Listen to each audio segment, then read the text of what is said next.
हमारी डिस्कशन कल लेबर के टॉपिक पे ही चल रही थी, क्योंकि कल कुछ हमने बेसिक लेबर कॉस्टिंग की डिस्कशन को कंप्लीट किया था, क्वेश्चन उसके देखे थे, और आखिरी कॉन्सेप्ट जो हमारा लेबर कॉस्टिंग के चैप्टर का है, जिसको मैं बार बार एडवांस थोड़ा कॉन्सेप्ट कह रहा हूँ, क्योंकि ये प्रीवियसली पहले सी फाइनल की स्कीम में होता था, तो इसको लर्निंग कर्व का कॉन्सेप्ट कहा जाता है।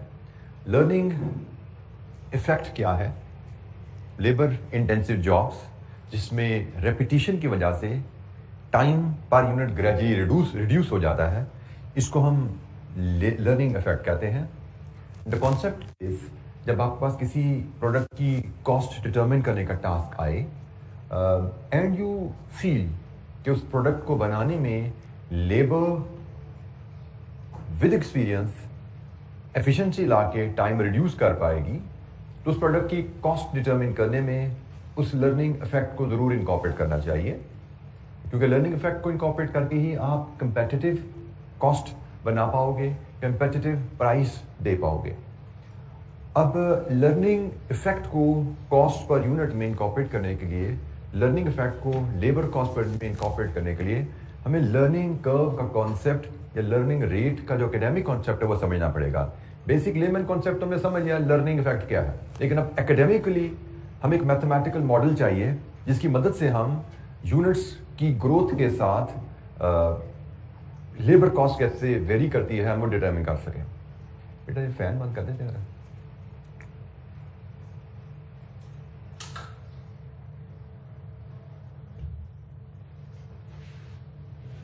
Thank you. ठीक है, मेरे तो हो गया बंद, दोबारा शुरू करो। बस ठीक है, थैंक यू। अच्छा जी, एकेडमिकली लर्निंग कर्व के मतलब को समझने के लिए हमें एक लर्निंग कर्व, लर्निंग रेट की एक डेफिनेशन है, हमें वो सीखनी है। लर्निंग रेट की डेफिनेशन क्या है? जैसे आप क्यूमुलेटिव आउटपुट को डबल करेंगे, जैसे आप क्यूमुलेटिव आउटपुट को डबल करेंगे, आपको जो एवरेज टाइम पर यूनिट है it falls to a fix percentage which is known as learning rate. और इसकी मैंने कल आपसे एग्जांपल दी थी, जब आप एक यूनिट बना रहे हैं आपका एवरेज टाइम 100 घंटे है, आपने 2 यूनिट बनाए आपके एवरेज टाइम पर यूनिट 90 घंटे है, आपने 4 यूनिट बनाए आपके एवरेज टाइम 81 यूनिट्स है। हर स्टेप पे प्रोडक्शन डबल होने पे आपका एवरेज टाइम का बिहेवियर क्या है ये आप मॉनिटर करें, तो आप देख रहे हैं कि एवरेज टाइम 2 यूनिट्स पे 90% रह गया प्रीवियस एवरेज का, और 2 से 4 जब प्रोडक्शन हुई तो प्रीवियस एवरेज का अगेन 90% है। This is called learning rate. ये है जी लर्निंग रेट। तो पहले हमने लर्निंग रेट को डिफाइन किया कि लर्निंग रेट क्या है। यहाँ पे ख्याल रखना है ये हमने एवरेज टाइम कैलकुलेट किया है। अगर टोटल टाइम हम देखना चाहें, 1 यूनिट बनाने पे वो 100 है, 2 यूनिट बनाने पे वो 180 है, और 4 यूनिट्स बनाने पे 324 है। तो बेसिकली आपने 1 यूनिट बनाया, आपका टोटल टाइम 100 घंटे लगा। आपने 2 यूनिट बनाए, आपका टोटल टाइम 180 लगा। आपने 4 यूनिट्स बनाए, आपका टोटल टाइम 324 लगा। लर्निंग रेट प्रोडक्शन के डबल होने से एवरेज टाइम पर यूनिट किधर जाता है? This is learning rate. Production के डबल होने से एवरेज टाइम 90 पे आ गया, प्रोडक्शन के डबल होने से एवरेज टाइम 81 पे आ गया। सो लर्निंग रेट क्या है? एवरेज टाइम प्रीवियस एवरेज का कितने परसेंट रह गया, एवरेज टाइम प्रीवियस एवरेज का कितना परसेंट रह गया जब प्रोडक्शन डबल हुई। This is called learning rate. अच्छा, ये तो लर्निंग रेट की डेफिनेशन आ गई कि प्रोडक्शन डबल होने पर एवरेज टाइम कहाँ पे जाता है। लेकिन बाज़ का आपको आपका कस्टमर आता है, वो कहते हैं जी मुझे आप 12 यूनिट बना लें। अब 12 यूनिट पे टाइम क्या आएगा? क्योंकि 1 से 2, 2 से 4, 4 से 8, 8 से 16, ये तो गिनती तो डबल तो ऐसे चलती है। तो 12 यूनिट का एवरेज टाइम क्या लगेगा? तो वो इस तरीके से डिटरमिन नहीं किया जा सकता। इसी के लिए फिर हमें ये एक फार्मूला अवेलेबल है। ये एक लर्निंग का इफेक्ट जो लेबर टाइम पे आता है उसको डिटरमिन करने के लिए एक फार्मूला है जो इसी कॉन्सेप्ट पे बेस है। ये फार्मूला इसी कॉन्सेप्ट पे बेस है, लेकिन ये कॉन्सेप्ट टेबल में जाए तो सिर्फ डबल होने पे ही एवरेज टाइम दे रहा है, लेकिन हमारा ऑर्डर जरूरी नहीं डबल ही हो। 4 के बाद हो सकता है 5 यूनिट्स का ऑर्डर दे दिया जाए। हमें यह पता है कि 5 यूनिट्स का एवरेज टाइम इससे कम होगा। हमें 8 यूनिट बनाएंगे तो एवरेज टाइम क्या है वो पता है, लेकिन 5 पे 6 पे एवरेज टाइम क्या है वो इस टेबल से नहीं पता लग रहा। उसके लिए हमें यह फार्मूला या समझना है और इसका इस्तेमाल सीखना है। बड़ा सिंपल सा फार्मूला है जी। ये फार्मूला आपका कहलाता है लर्निंग रेट का फार्मूला, लर्निंग कर्व का फार्मूला। इसमें जो y है, y is your average time per unit. Y is average time per unit to produce X units. Average time per unit to produce X units. X जैसे हो गया cumulative number of units हो गए. A is the time taken for the first unit. पहले unit बनाने पे कितना time लगा, दिस इज योर A. और B is index of learning, which is log of learning rate over log of 2. For example, if you are told in the question कि log learning rate is 80%, तो हमारा जो B की value निकलेगी that will be log of 0.8 divided by log of 2. ये है B की value. अगर हमारा learning rate 80% है क्वेश्चन में बताया गया है, तो 80% को परसेंटेज को पता है फार्मूला में फ्रैक्शन फीड करते हैं. 80% का मतलब 0.8 है. B की वैल्यू होती है log of learning rate over log of B. जैसे यही फार्मूला मैं अप्लाई करूं इस सिचुएशन में. लेट्स अज्यूम हमें ये डाटा नहीं पता. लेट्स अज्यूम हमें ये डाटा नहीं पता, हमें सिर्फ ये फार्मूला पता है और हमसे पूछा जाए कभी अगर हमें से पूछा जाए लर्निंग रेट 90 है, लर्निंग रेट 90 है, आप 4 यूनिट्स बनाओगे तो एवरेज टाइम पर यूनिट क्या है. हम इस फार्मूला की मदद से average time per unit determine कर सकते हैं जब हम टोटल 4 यूनिट्स बनाएं. तो वैल्यूज फीड करें. Time required by the first unit 100. Total कितने यूनिट्स पे एवरेज टाइम जानना चाहते हो, 4 यूनिट्स पे. लर्निंग रेट 90 है तो इसका जनाब log of 0.9 over log of 2. ये जनाब इसको सॉल्व कीजिए, आपका आंसर आना चाहिए 81. सॉल्व करके देखिए जरा इसको mathematically. Take out your calculators, solve कीजिए. 81 वही चीज जो हमने यहां से 90% को अप्लाई करके निकाली थी, 81 पे आ गया. लेकिन इसका फायदा क्या है कि भाई अगर 5 यूनिट बनाए तो एवरेज टाइम क्या होगा, आप ये भी निकाल सकते हो. x की जगह 5 को फीड करो जरा, फिर देखो y क्या आता है. अगर x आप यहां पे 5 फीड करो, फिर देखो y क्या आता है 78.29. जैसे जैसे प्रोडक्शन बढ़ती जा रही है एवरेज टाइम ग्रेजुअली कम होता जा रहा है. लेकिन जब प्रोडक्शन डबल होगी तो प्रीवियस एवरेज का 90% टाइम रह जाएगा. जैसे अब इसी को आप 8 यूनिट्स पे कैलकुलेट करो तो 81 का 90% ये जवाब आना चाहिए. अगर आप इसको फॉर्मूले को 8 यूनिट्स पे अप्लाई करो, 100 into 8 over log of 0.9 over log of 2, 72.9. 81 का 90% ही बन रहा नहीं है, मतलब क्योंकि प्रोडक्शन डबल कर दी ना, 4 से 8 पे लेके, तो 4 से 8 जाए पिछली एवरेज का 90%, 92.9 ही बन रहे. ठीक होगा. तो यही चीज हम इस फॉर्मूला से भी एस्टैब्लिश कर लें. पर फर्क क्या है कि टेबल से जब चलते हैं तो टेबल सिर्फ प्रोडक्शन डबल होने पे एवरेज टाइम क्या है यही बता सकता है. लेकिन हमें बाज़ औक़ात ऐसे यूनिट्स की कॉस्टिंग करनी पड़ेगी जहां पे प्रोडक्शन डबल नहीं हो रही, जैसे मैंने कहा 5, 6, 7. तो अगर हमें ऐसा केस है तो हमें ये फार्मूला हेल्पफुल है. हम इस फार्मूला की मदद से average time per unit determine कर सकते हैं. एवरेज टाइम पर यूनिट आ जाए तो फिर टोटल टाइम फॉर 8 यूनिट्स भी निकल आएगा, और टोटल टाइम फॉर 8 यूनिट्स निकल आएगा तो total labour cost for 8 units भी निकल आएगी, हम प्राइस दे पाएंगे. तो अगर देखिए, अगर हम लर्निंग कर्व के इफेक्ट को यूज ना करते, 8 यूनिट्स की हमने प्राइस कोड करनी होती तो हम 100 यूनिट्स पर आवर के हिसाब से कोड कर देते. जबकि प्रैक्टिकली हम देख रहे हैं लर्निंग कर्व के इफेक्ट को इनकॉर्पोरेट करें तो हमारा एवरेज टाइम 72.9 है. 8 यूनिट के हिसाब से हमने 800 घंटे शामिल कर देने थे 8 यूनिट्स के लिए, लेकिन लर्निंग कर्व का इफेक्ट डालो तो 8 यूनिट का टाइम कितना बनता है 72.9 into 8, 580.2. कितना फर्क पड़ गया. अगर आप लर्निंग कर्व के इफेक्ट को इग्नोर करते हैं, आप कहते हैं जी 8 पहले यूनिट पे 100 घंटा लगा है, 8 यूनिट पे 800 घंटे लगेंगे. लेकिन if you know the learning curve effect, आप खुद कैलकुलेट कर पा रहे हो कि 8 यूनिट्स पे 800 घंटे नहीं 583.2 आवर्स लगेंगे. तो आप देख सकते हो आपकी कॉस्ट कैलकुलेशन पे कितना असर आ गया. तो लर्निंग कर्व का इफेक्ट ख्याल रखना है. हर वो इंडस्ट्री जो लेबर इंटेंसिव है वहां पे लर्निंग कर्व का इफेक्ट अप्लाई होगा. There are some other conditions as well. Repetitive nature की जॉब होनी चाहिए तो लर्निंग कर्व लगेगा. फॉर एग्जांपल, हमने कहा जी 50 ऑर्डर आए हैं इस डेस्क के, तो एक वर्कर को आपने दिया, अब वो वर्कर 50 दफा एक ही नेचर की जॉब को रिपीट कर रहा है तो लर्निंग कर्व आएगी. लेकिन अगर 50 डेस्क आए हैं, हर डेस्क का डिजाइन फर्क है, तो फिर लर्निंग कर्व नहीं है. ठीक है. हर प्रोडक्ट डिफरेंट है तो फिर लर्निंग कर्व नहीं है. लर्निंग कर्व रेपिटेटिव प्रोसेस से आती है. लर्निंग कर्व तब आएगी जब आपका लेबर टर्नओवर लो है. लेबर टर्नओवर लो से मुराद लेबर आपकी बाहर हर दूसरे दिन छोड़ के नहीं चली जाती. जो लेबर आपने हायर की है कंसिस्टेंटली ज्यादातर वही वर्कर्स आपके पास काम कर रहे हैं, क्योंकि एक वर्कर्स ने काम सीखा तजर्बा लिया, वो चला गया, उसकी जगह नया आ गया, उसकी कहानी तो फिर जीरो से शुरू हो जाएगी।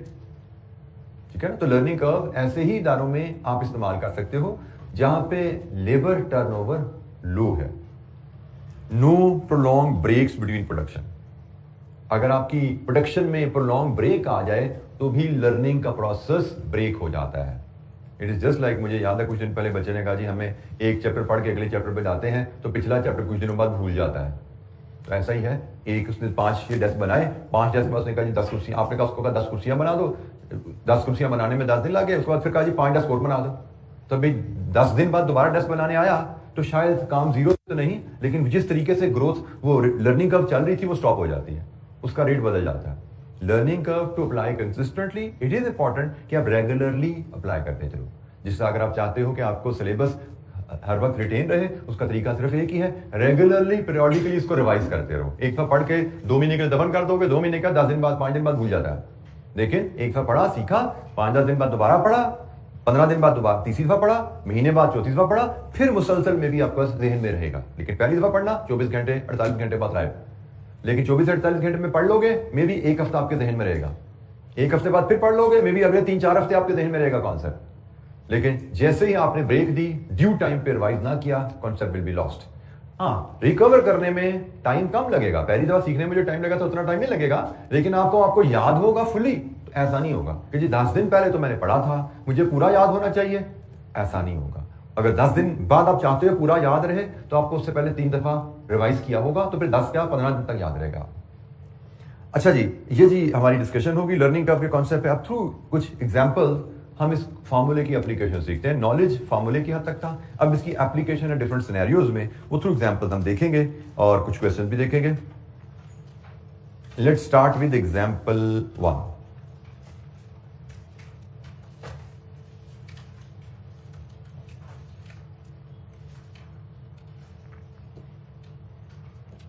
A company receives an order of a special component. Engineering division prepares the following standard cost sheet. Material 100 kg at 50 rupees per kg. Labor 300 hours for first unit at 100 rupees per hour. Overhead are absorbed at 50% of the labor cost. Learning curve is expected to be 80%. ये आपको learning rate दे दिया गया है, 80% learning rate है। Part A. What will be the cost of 10 components if company receives an order of 10 units from a single customer? ये company की नई product है जी, एक पहला कस्टमर आया, उसने कहा जी मुझे 10 यूनिट्स बना दो। हमसे पूछा गया है कॉस्ट ऑफ 10 कंपोनेंट्स बताइए क्या होगी पार्ट ए में। तो cost of 10 components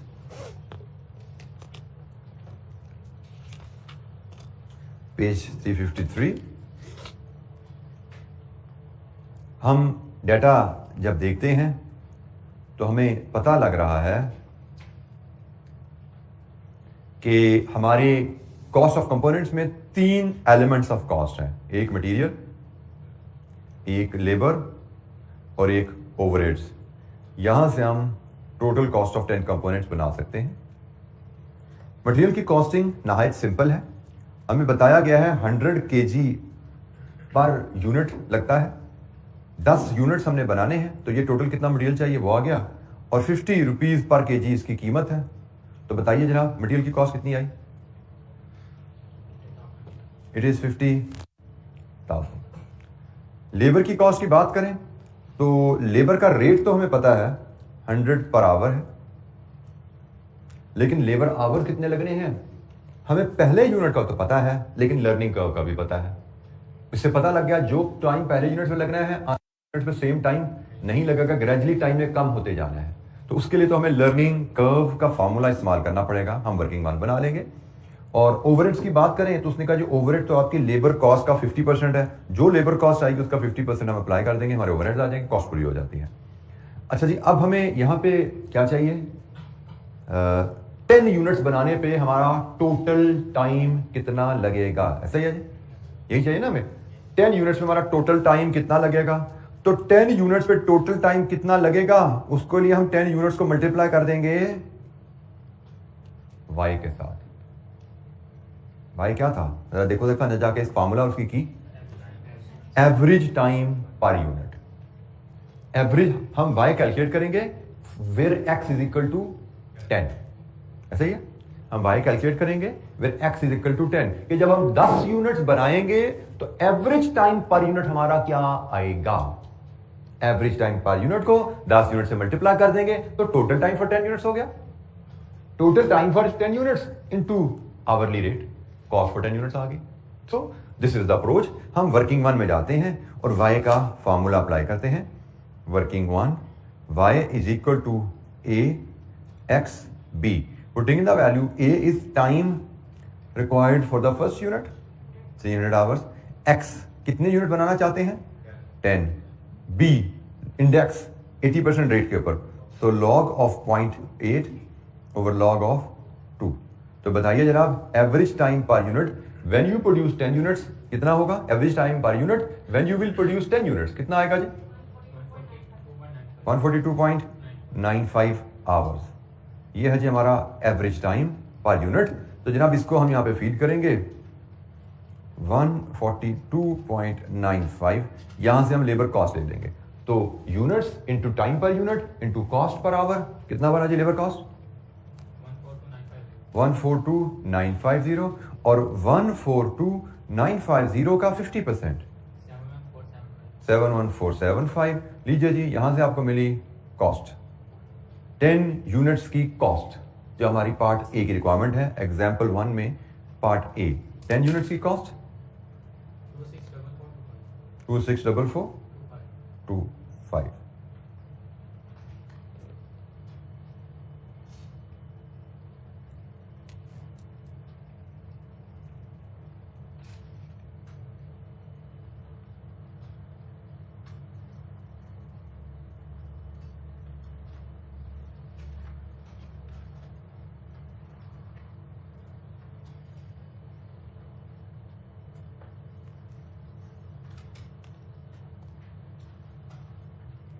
ji any question part A learning curve formula की बेसिक एप्लीकेशन हमने यहां पे इस इलस्ट्रेशन में देखी। अब इसकी एप्लीकेशन थोड़ा एडवांस लेवल पे लेके चलते जाते हैं और मजीद सिनेरियोज में ये हमें कैसे हेल्प करती है देखते जाते हैं। अच्छा जी part B, what will be the labour cost of next 15 units. इसमें तवज्जो देने की बात है, नेक्स्ट 15 यूनिट्स की बात कर रहा है, ठीक है जी। तो what will be the labor cost of next 15 units if another customer approaches to the company। अगले 15 यूनिट्स की कॉस्ट क्या होगी अगर एक नया कस्टमर कंपनी के पास आए। अगले 15 यूनिट की सिर्फ लेबर कॉस्ट की बात हो रही है क्योंकि हम लेबर को फोकस करना चाह रहे हैं, मटेरियल और ओवरहेड में हमें कोई दिक्कत नहीं है, हम लेबर की कॉस्ट डिटरमिन करना सीखना चाह रहे हैं। अच्छा जी अब यहां पे जो जब आपने लर्निंग कर्व फार्मूला को अप्लाई करना है तो पहला सवाल आपको पूछना पड़ेगा कि भाई जिन यूनिट्स की मैंने लेबर कॉस्ट निकालनी है क्या वो मेरी प्रोडक्शन की फर्स्ट लॉट है या सेकंड लॉट है। It is the second lot. पहली लॉट तो मैं पहले कस्टमर को 10 यूनिट की दे चुका हूं, अब जो ऑर्डर जिसकी कॉस्ट निकालने का मुझे कहा जा रहा है वो सेकंड लॉट है। तो this is the first question जो कि आपको लर्निंग कर्व के फॉर्मूले में जानना चाहिए कि हमें जिन यूनिट्स की लेबर कॉस्ट निकालने को कहा जा रहा है क्या वो हमारी प्रोडक्शन साइकिल की पहली लॉट है या सेकंड लॉट है। तुम्हारा आंसर है सेकंड लॉट। अच्छा इस तरह के केस में फिर कहानी थोड़ी सी बदलती है। हमारा जो लर्निंग कर्व का फार्मूला है ना ये तो एवरेज टाइम पर यूनिट जब एक्स यूनिट्स का बनाए तो देता है और एवरेज टाइम को हम यूनिट्स प्रोड्यूस से मल्टीप्लाई करते तो टोटल टाइम आ जाता है। लेकिन अब हमारा इशू क्या है कि हमें तो 11 से लेके 25 तक यूनिट्स का टाइम चाहिए। ऐसे 1 से 10 तक हम पहले बेच चुके हैं, अगले 15 11 से 25 तक यूनिट्स का टाइम है, ठीक है जी। तो हमने सबसे पहले तो ये चीज आइडेंटिफाई करनी है कि हमें जिन 15 यूनिट्स का लेबर कॉस्ट निकालने को कहा गया है वो 11 से 25 तक के हैं। लर्निंग कर्व के फार्मूला को कैसे अप्लाई करेंगे, सबसे पहले आप ये चीज जज करेंगे और इससे हमें पता लग रहा है कि ये हमारी पहली लॉट नहीं है, 11 से 25 तक जा रहे हैं, इसका मतलब 10 यूनिट्स हम पहले ही सप्लाई कर चुके हैं। अच्छा जी अब हम इसकी वर्किंग करते कैसे हैं,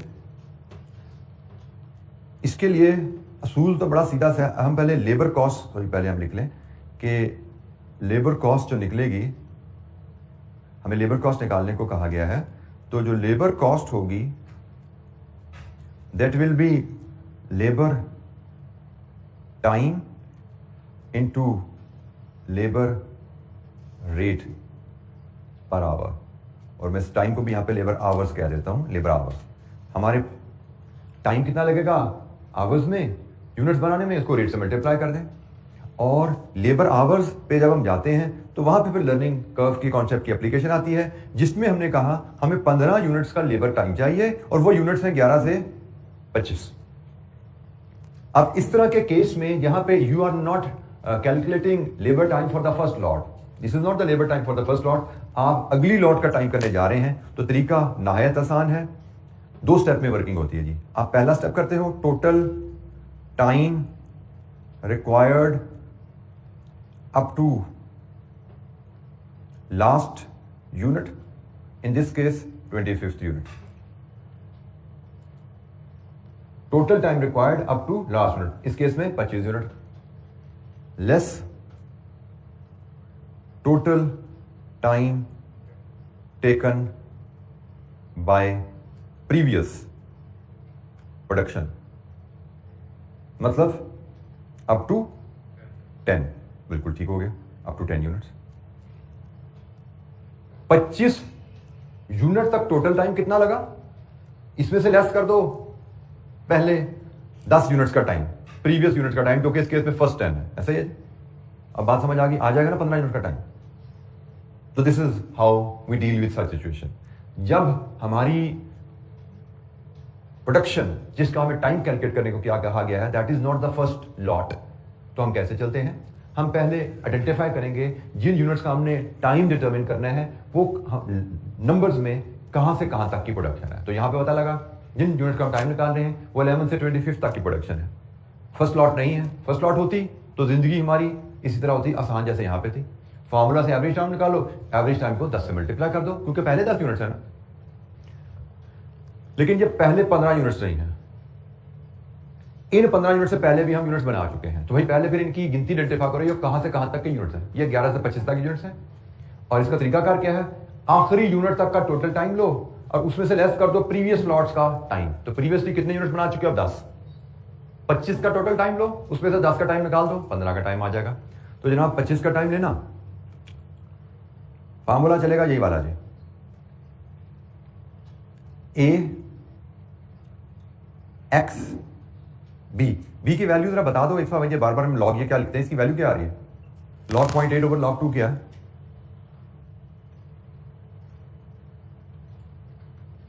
माइनस 0.32, 3 डेसिमल तक 322। तो जैसे देखिएगा ये फॉर्मूला आपको क्या बता रहा है, average time per unit when you are producing 25 units. हमें क्या चाहिए, टोटल टाइम फॉर 25 यूनिट्स। तो क्या करें, इसको 25 से मल्टीप्लाई कर दो, ऐसा ही है ना। ये फॉर्मूला दे रहा है आपको एवरेज टाइम पर यूनिट, ये वाई बता रहा है ना, वाई क्या होता है, एवरेज टाइम पर यूनिट। तो average time per unit when you produce 25 units into 25, total time for 25 units कितना बना, 2661। और इसी तरह हमें average time total time 10 units का चाहिए, तो हम दोबारा कैलकुलेट ना भी करें तो गुजारा होगा हमारा, वो हमारे पास आ रहा है ना 142.95 इंटू 10। हमें रिकैलकुलेट करने की जरूरत तो नहीं है, ये पार्ट ए से हमने ले लिया, ठीक है। एवरेज टाइम पर यूनिट जब प्रोडक्शन 10 यूनिट्स की है वो ये है, इंटू 10, इट इज 1429.5। तो जनाब बताइए आपका time labour hours required for 15 units 2660 है जी, सॉरी 1230.5। तो ये जो जनाब ये 15 यूनिट्स का टाइम आ गया। 15 यूनिट्स का टाइम क्या है, 15 यूनिट्स का टाइम आ गया, यही हमें चाहिए था। हमने कहा था जी हमें 15 यूनिट्स का टाइम मिल जाए, उसको हम अप्लाई करेंगे लेबर के रेट से। रेट हमारा है ₹100, तो हमारी कॉस्ट आ गई 123050, दैट्स इट। लीजिए जी, ये हमारे पास 15 यूनिट की कॉस्ट आ गई। लर्निंग कर्व में पहले अगर आपने फर्स्ट लॉट का टाइम निकालना है, simple application of the formula y निकालिए और उसको यूनिट्स प्रोड्यूस से मल्टीप्लाई कर दीजिए। सेकंड लर्निंग एस्पेक्ट, आपने टाइम निकालना है लेकिन उन यूनिट्स का जो आपकी पहली लॉट नहीं है। उसका तरीकाकार क्या है भाई, लास्ट यूनिट तक का टोटल टाइम निकालो और उसमें से इससे पहले जितने यूनिट्स बन चुके हैं उनका टाइम लेस कर दो, तो आपके पास इस लॉट का 15 यूनिट्स का टाइम आ गया। ये दो एस्पेक्ट कवर हो गए लर्निंग कर्व फार्मूला के। एनी क्वेश्चन यहाँ पे जी? बेटा हमने यूनिट से मल्टीप्लाई यहां कर दिया ना, हमने यहां पे क्या किया, 25 यूनिट्स पे टोटल टाइम कितना लगता है, पहले 10 पे कितना लगा, 25 पे कितना लगा, 25 यूनिट्स का टाइम माइनस 10 यूनिट्स का टाइम, तो ये क्या आ गया 15 यूनिट्स का टाइम। 15 यूनिट का टाइम आ गया ना, यूनिट्स का इफेक्ट यहां पे आ चुका है। इतने घंटे में 15 यूनिट बनते हैं ना भाई, 100 का रेट है बराबर, ठीक है। तो ये लेबर की कॉस्ट आ गई 15 यूनिट, ये 15 यूनिट का टाइम है और ये आवर्स में और ये रेट है, तो ये 15 यूनिट की कॉस्ट बन गई, ठीक है जी। यहां पे मैंने ये एवरेज टाइम पर यूनिट है, this is average time per unit, इसको यूनिट से मल्टीप्लाई किया तो ये 10 यूनिट का टाइम बना। 1 यूनिट का टाइम 10 यूनिट का टाइम इंटू रेट 10 यूनिट की कॉस्ट। जी कोई सवाल?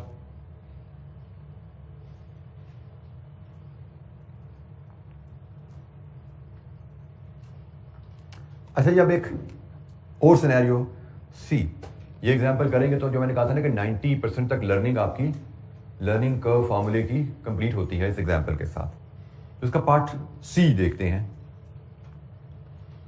If company receives a single order of 50 unit from third customer, मतलब पहले कस्टमर को 10 दे दिए, दूसरे को 15 दे दिए, अब तीसरा कस्टमर आ गया जिसने 50 यूनिट्स ऑर्डर प्लेस किया।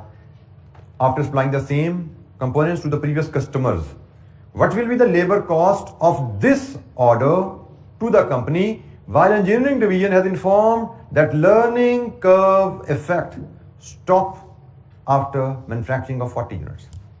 लर्निंग कर्व के बारे में ये फिनोमेना भी आपको जरूरी है जानना। Learning curve will never continue forever, हमेशा टाइम कम नहीं होता जाएगा, इस तरह तो जीरो के करीब पहुंच जाओगे भाई, ऐसा तो नहीं होता ना। लर्निंग कर्व की एक लिमिट है, आप लर्निंग से एफिशिएंसी से एक हद तक ही टाइम रिड्यूस कर सकते हो ना।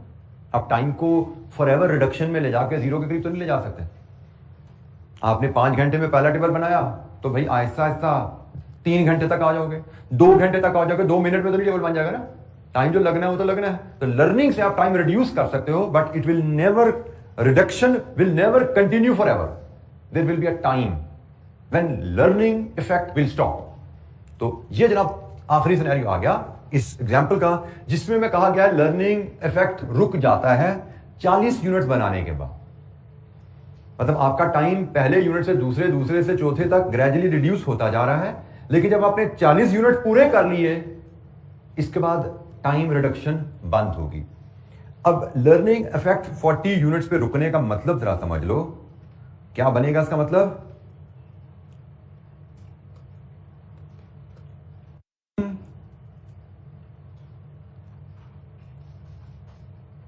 taken by 40th units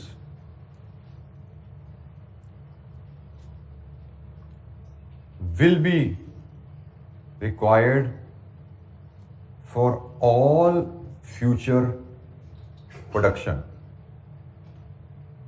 मतलब 40th यूनिट पे जो टाइम लग गया ना, 41st पे भी वही टाइम लगना है, 42nd पे भी वही टाइम लगना है, ऑनवर्ड हर यूनिट पे वही टाइम लगेगा। अब time per unit reduce further नहीं होगा।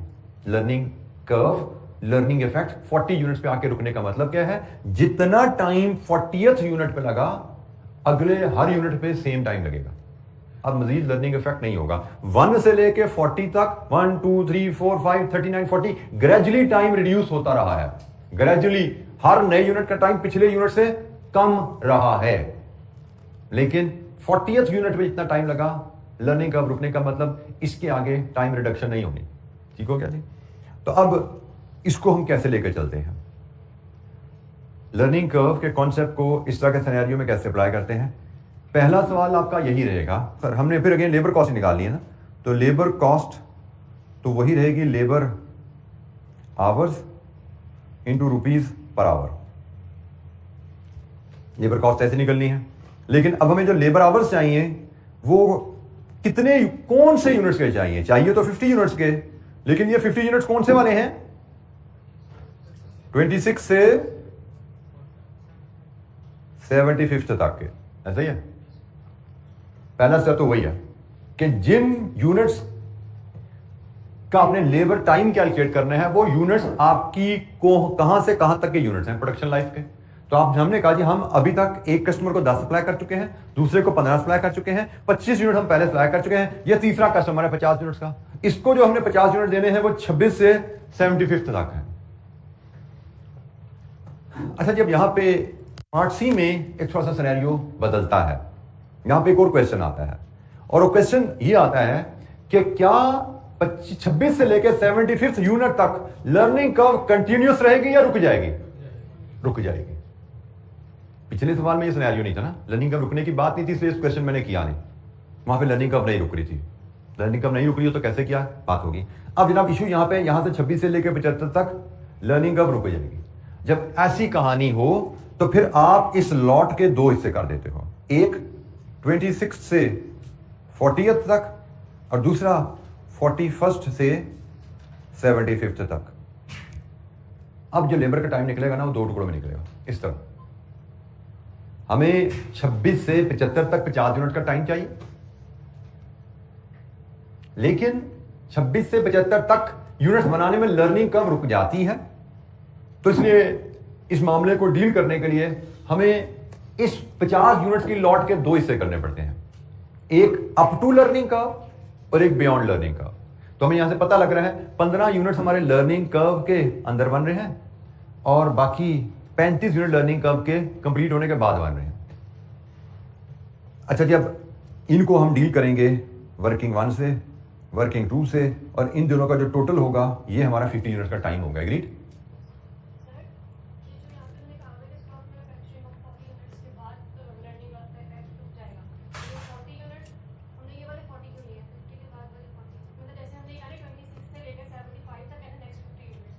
मेरा लर्निंग कर्व आपकी पहले यूनिट से शुरू होती है, ठीक है?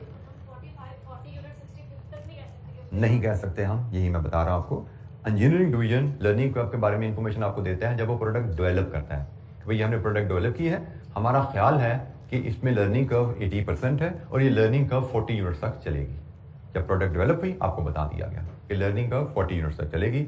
अब उसके हिसाब से हम चल रहे हैं, ठीक है? ये starting from the first unit होती है हमेशा ये इंफॉर्मेशन। जी, कोई और सवाल? अच्छा जी, 26 से 40 तक की कहानी तो बिल्कुल वैसे ही है जैसे यहां पे 11 से 25 की कहानी हमने लगाई थी, कोई फर्क नहीं है उसमें, ठीक है? तो वर्किंग 1 में मैं आपको 26 से 40 तक को डील करते हैं जी। पहले हम वर्किंग 1 में इसका तरीकाकार रहेगा total labour hours for 40 units, total labour hours for 40 units less total labour hours for 25 units, ऐसे ही है। तो 25 यूनिट्स के टोटल लेबर आवर्स तो हमारे पास पार्ट बी में ऑलरेडी अवेलेबल है, हमें रिकैलकुलेट नहीं करना। 25 यूनिट्स के टोटल आवर्स तो ये अवेलेबल है, we don't have to recalculate. तो ये तो आगे जनाब 2660 और टोटल टाइम फॉर 40 यूनिट्स उसी पैटर्न पे निकाल लेते हैं। पहले यूनिट का टाइम 40 यूनिट्स पे एवरेज टाइम निकालने के लिए -0.322। ये कंपोनेंट क्या दे रहा है? Average time per unit when you produce 40 units. Average time per unit when you produce 40 units. Average time, ये टाइम पर यूनिट है ना, तो इसको 40 से मल्टीप्लाई कर दो। 40 यूनिट का टोटल टाइम आ गया कितना जी? 365.63। तो जनाब डिफरेंस लीजिए,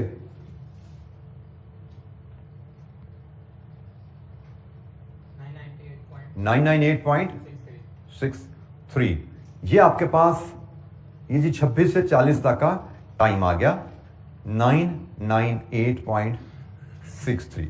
26 से 40 तक का टाइम 998.63। 40 यूनिट का टोटल टाइम माइनस 25 यूनिट का टोटल टाइम, ये 26 से 40 तक के जो 15 यूनिट से उनका टाइम आ गया।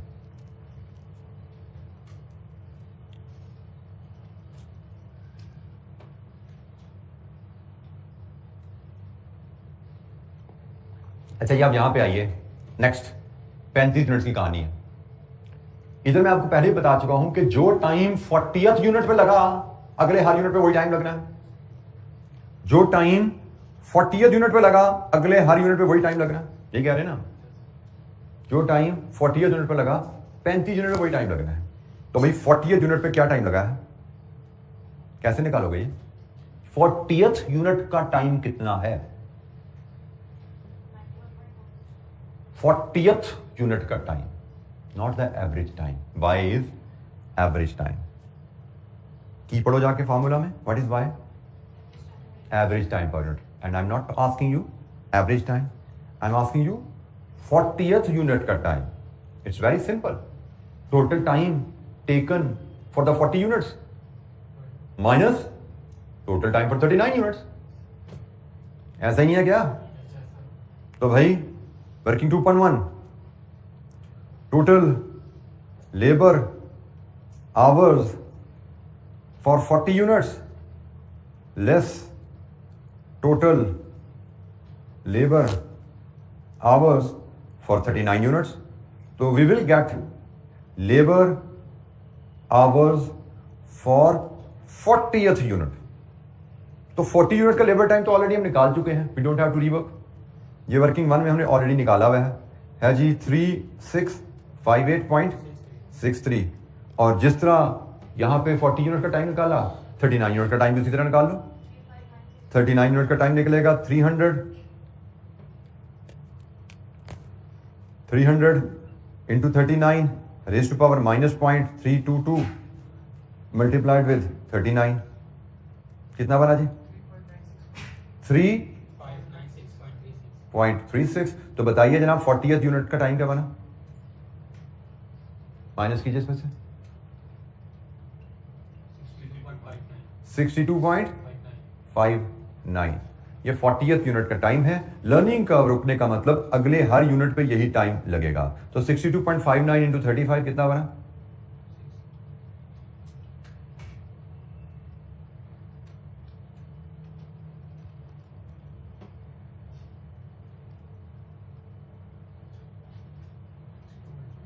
जी बेटा 62.59 नहीं है, ये 62.27 है जी। 62.27 इंटू 35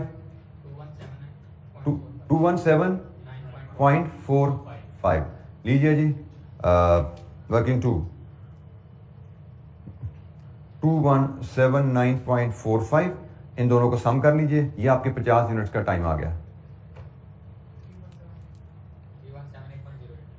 3178.08 ये आपके 50 यूनिट का टाइम आ गया। इसको यहां यूज करेंगे आप 3178.6.08 इंटू 100 317,808। ठीक है जी। और ये वैल्यू हमने वर्किंग की मदद से हासिल की।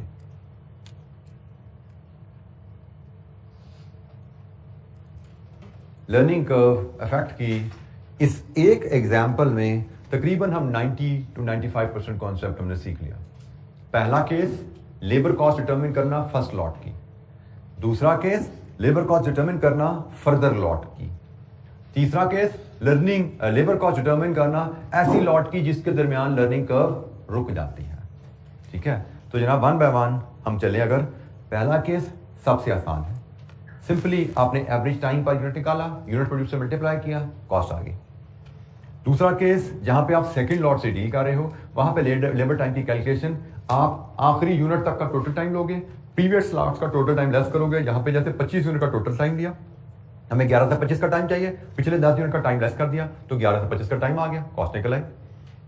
तीसरा केस लर्निंग का हमें 26 से 75 तक के यूनिट्स जो 50 है इनका टाइम निकालने को कहा गया, लेकिन वी हैड द इंफॉर्मेशन कि इनके दरमियान लर्निंग कर्व रुकती है। तो जब आपकी प्रोडक्शन साइकिल के दौरान लर्निंग कर्व रुक रही हो, प्रोडक्शन साइकिल के 2 हिस्से कर लो। एक up to learning curve 40th unit तक और एक बियॉन्ड लर्निंग कर्व, और इसी तरह दो हिस्सों में इसकी कॉस्ट कैलकुलेट करते हैं। ये वर्किंग तो बिल्कुल वैसी है जैसे पिछले केस में हुई थी। 26 से 40 तक का टाइम कैसे लिया है, टोटल टाइम 40 यूनिट का माइनस प्रीवियस 25 यूनिट का टाइम लेस कर दो। लेकिन लर्निंग कर्व खत्म हो जाती है, उसका कॉन्सेप्ट हमने क्या डिस्कस किया कि लर्निंग कर्व खत्म होने का मतलब 40th यूनिट का टाइम। अब ये ध्यान में रखिएगा, ये सबसे ज्यादा कंफ्यूजन यहां पे मचती है ना कि वाई का कैलकुलेट कर लो और वाई में 40 यूज करो तो ये 40th यूनिट का टाइम आएगा। वाई में 40 यूज कर रहे हो तो ये एवरेज टाइम पर यूनिट है।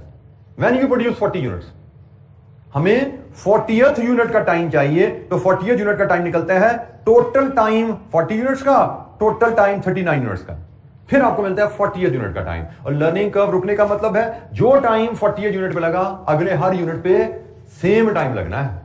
तो 41 से लेके 75 तक ये जो 35 यूनिट्स हैं इन पे सेम वही टाइम लगना है जो 40th यूनिट का है। तो जनाब ये टाइम आया आपका 15 यूनिट्स का 26 से 40, ये टाइम आपका ये टाइम आपका आया 15 यूनिट्स का और ये टाइम आपका आया 35 यूनिट्स का, ठीक है जी। और ये टोटल टाइम आपका हो गया 50 यूनिट्स का, जिसकी बेसिस पे आपने ये लेबर कॉस्ट डिटरमाइन की। लर्निंग कर्व, एनी क्वेश्चन, कोई सवाल? अच्छा जी, लर्निंग कर्व में हमारे पास ये एक फर्दर प्रैक्टिस क्वेश्चन है, ये आपकी क्लास होम असाइनमेंट रहेगी। सेम डाटा है लेकिन रिक्वायरमेंट एबीसी बदल गई है।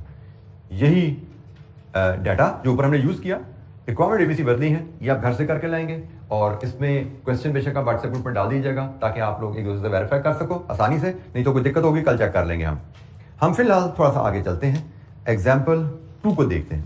ये कुछ एडिशनल वर्किंग है जो एग्जामिनर हमसे करवा सकता है। ABC Limited provides following data relating to production of a particular product alpha.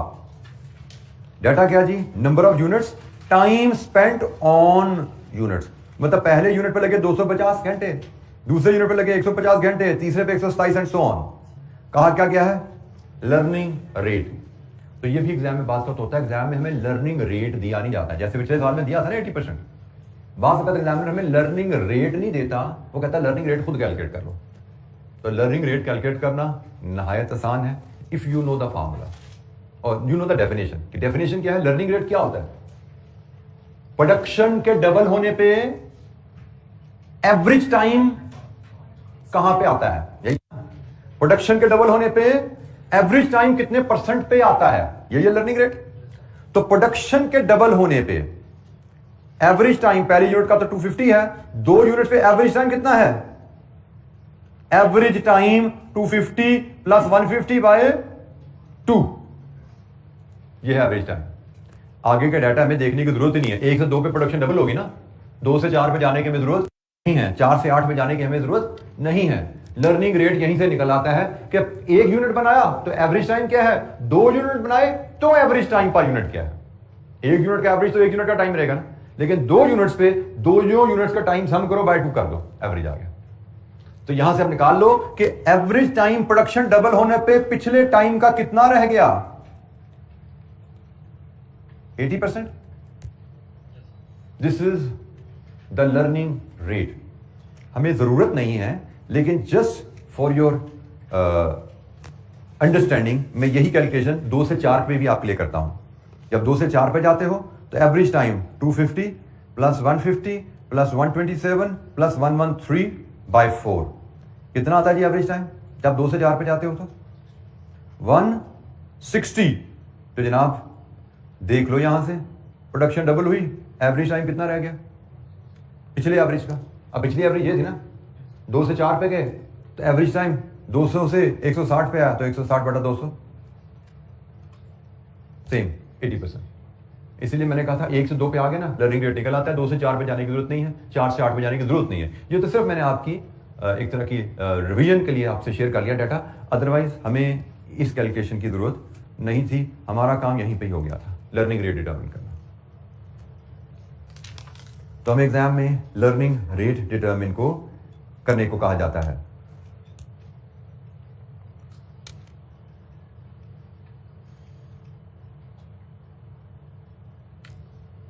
एक इलस्ट्रेशन एग्जांपल 3 है, ये भी एक छोटी सी एक्टिविटी है। A company is considering the price that it should charge for a repeat order. 15 units of the product have already been made and supplied to a customer and the company has experienced 80% learning curve so far. The first unit required 54 hours of labor to complete the manufacture, assembly and testing process. पहले unit पे 54 our लगे. Assuming that 80% learning curve continues, calculate the expected time to be taken for 16 unit. 16th unit का time कैसे निकलेगा? 17 कहां से आ गया बीच में? 16th का टाइम निकालना है. 16 का टोटल टाइम माइनस 15 का टोटल टाइम.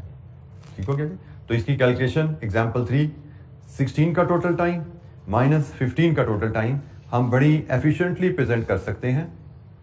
16 का टोटल टाइम 54, 16 माइनस 0.322 इंटू 16, ऐसे ही है. ये 16 का टोटल टाइम हो गया माइनस 15 का total time 54 into 15 minus 0.322 into 15. तो बताइए जनाब 16th का टाइम, ये average time per unit when you produce 60 into 16 total time for 16. Average time per unit when you produce 15 into 15 total time for 15. तो total time for 16 minus total time for 15, 16th unit का time 15.15 hours. Learning curve का मैंने जैसे कहा तकरीबन 95% aspect हम cover कर चुके हैं. एक एस्पेक्ट हमारा लर्निंग कर्व का रह गया है, वो हमने 5 पेपर क्वेश्चंस करने हैं, वो उनमें कवर हो जाएगा. ठीक है. So 95% of the topic learning curve has been discussed in the class. आगे सिर्फ प्रैक्टिस रह गई है और एक एंगल रह गया है, वो इंशाल्लाह कल हम जब प्रैक्टिस क्वेश्चन करेंगे आई बिलीव कि शायद वो कल इंशाल्लाह कवर हो जाएगा. ठीक है जी. तो आज के लिए इतना ही. बाकी इंशाल्लाह इसको रिवाइज करके आइएगा. मैथमेटिक्स है एग्जाम्पल जो फर्दर प्रैक्टिस है उसको भी कीजिएगा. पहले एग्जाम्पल 1 रिवाइज कीजिएगा, फिर फर्दर प्रैक्टिस कीजिएगा. 2, 3 को भी रिवाइज कर लीजिएगा. ठीक है, ताकि आपका जहन में ग्रिप हो जाए इन नंबर्स के ऊपर और कल हम जब एग्जामिनर क्वेश्चन करें तो आप स्मूथली हमारे साथ इंशाल्लाह चल सकें. Thank you very much. अस्सलाम वालेकुम.